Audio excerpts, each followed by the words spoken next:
What if your phone was watching you? What if the news was lying to you?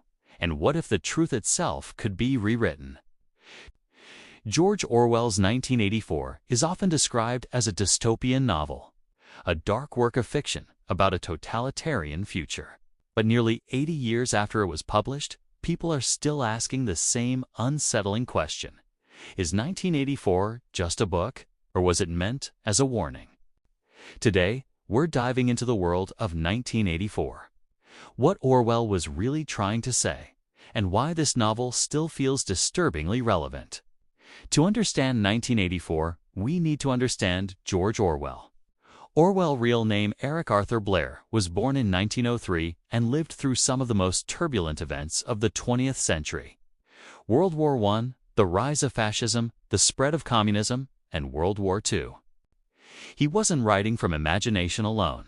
Orwell had seen propaganda, experienced censorship, and watched governments manipulate truth in real time. In 1949, when 1984 was published, the world was already divided by ideology. Stalin ruled the Soviet Union. Nazi Germany had just fallen. Governments were rewriting history, silencing critics, and controlling information. Orwell didn't write 1984 to predict the future. He wrote it to criticize the present and to warn what could happen if power went unchecked. The novel takes place in Oceania, a totalitarian superstate ruled by the party and its leader, Big Brother. Big Brother's face is everywhere on posters, screens, and buildings, along with the haunting slogan, "Big Brother is watching you."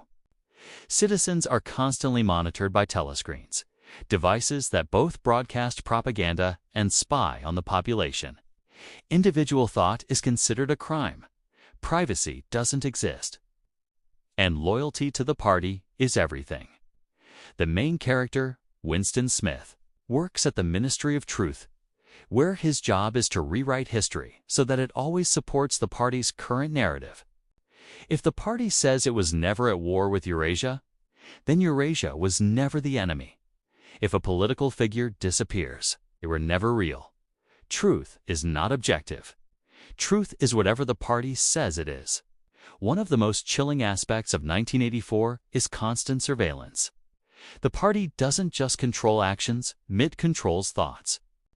This is enforced by the thought police, who punish anyone guilty of thought crime. Even facial expressions matter. A wrong look, a moment of doubt, a hint of skepticism. In 1984, fear isn't maintained through constant violence, but through the possibility of it. And this raises a powerful question. Do people behave differently when they know they're being watched?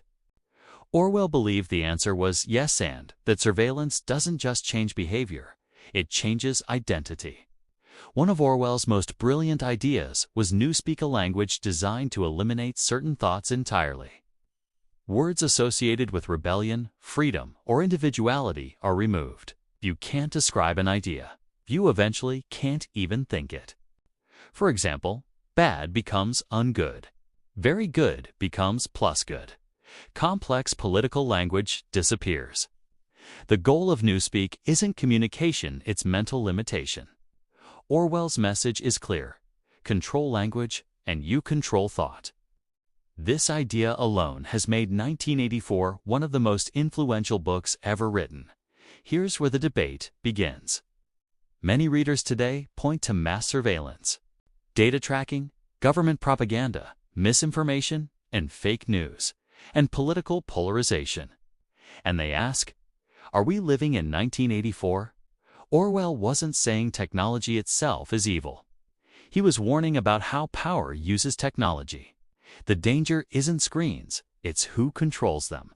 The danger isn't information, it's who decides what's true. Unlike in 1984, modern societies still have choices, free speech, and access to information, but those freedoms require constant defense. Winston's rebellion isn't loud or heroic. It starts small, writing in a diary, falling in love, questioning the party. But in 1984, even private rebellion is dangerous. Winston wants truth, not power. He wants meaning, not control. And Orwell makes it painfully clear. In a totalitarian system, truth itself is the enemy. Winston's fate serves as a warning about what happens when resistance becomes impossible, when people stop believing truth even exists. So, is 1984 just a book? On the surface, yes, it's a novel, a fictional world, it's a dystopian story. But beneath that, 1984 is a warning. A warning about blind loyalty, the abuse of power, the loss of privacy, the manipulation of truth, and the dangers of apathy. Orwell didn't believe tyranny arrives overnight. It creeps in, slowly normalized, justified, and accepted. The scariest part of 1984 isn't Big Brother. It's the idea that people might stop resisting him. Because, as Orwell reminds us, freedom is the freedom to say that 2 + 2 make 4. And once that freedom is gone, everything else follows. If you enjoyed this video, consider liking, subscribing, and sharing your thoughts below. Do you think 1984 is becoming reality, or do you think it's misunderstood? Thanks for watching.